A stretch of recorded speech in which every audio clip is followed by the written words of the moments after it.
President has continued to improve. The medical team treating President Donald Trump for COVID-19 said he was feeling well on Sunday and that they're monitoring the condition of his lungs after receiving supplemental oxygen on Friday. Over the course of his illness, the president has experienced 2 episodes of transient drops in his oxygen saturation. Dr. Sean Conley acknowledged that Trump's blood oxygen levels had dropped in previous days, admitting that the president's condition had been worse than previously disclosed, a day after contradictory messages from White House Chief of Staff Mark Meadows caused widespread confusion about Trump's health. Why were you so reluctant until today to disclose that the president had been administered oxygen? It's a good question. Thank you. I was trying to reflect the upbeat attitude that the team, the president, that his course of illness has had. I didn't want to give any information that might steer the course of illness in another direction, and in doing so, it came off that we were trying to hide something, which wasn't necessarily true, so here I have it. He is the fact of the matter is that he's doing really well.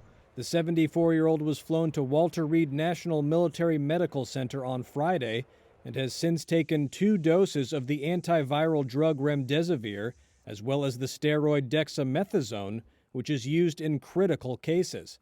Despite that, Dr. Brian Garibaldi of Johns Hopkins Hospital said Trump could be back at the White House as soon as Monday. If he continues to look and feel as well as he does today, our hope is that we can plan for a discharge as early as tomorrow to the White House, where he can continue his treatment course.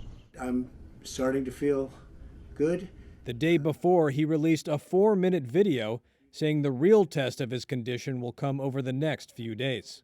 Officials in New Jersey said on Sunday that the White House gave them the names of more than 200 people who attended events around Trump's fundraising trip to Bedminster last week. Several members of Trump's inner circle have tested positive for the virus, as well as 3 Republican senators and former New Jersey Governor Chris Christie, who said he was checking himself into a hospital as a precautionary measure.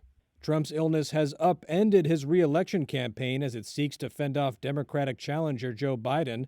His campaign is using the president's positive test to underscore a consistent message that Biden would handle the pandemic better than Trump. A Reuters Ipsos poll taken on October 2nd and 3rd, after the president tested positive for the virus, found Biden leading Trump by 10 percentage points nationally, and that nearly 2/3 of Americans thought that Trump probably would not have been infected if he had taken the virus more seriously.